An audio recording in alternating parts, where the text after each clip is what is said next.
ఎన్టీఆర్ జిల్లా ఉయ్యాలవాడలో భారీ వర్షాలతో రూపనగుడి చెరువు పొంగింది. చెరువు నీరు కోవెలకుంట్ల జమ్మలమడుగు రహదారిపైకి చేరడంతో రాకపోకలకు తీవ్ర అంతరాయం ఏర్పడింది. ఈ క్రమంలోనే కర్నూలు నుంచి జమ్మలమడుగుకు వెళ్తున్న ఓ ట్రావెల్స్ బస్సు వరద నీటిలో చిక్కుకుంది.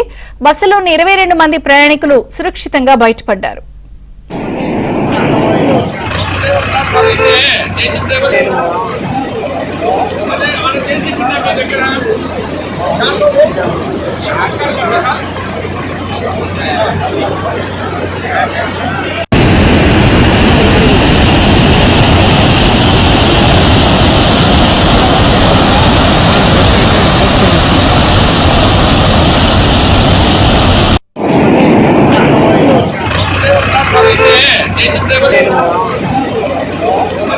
రహదారిపైకి చేరడంతో రాకపోకలకు తీవ్ర అంతరాయం ఏర్పడింది.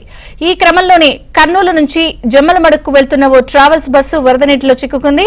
బస్సులోని 22 మంది ప్రయాణికులు సురక్షితంగా బయటపడ్డారు.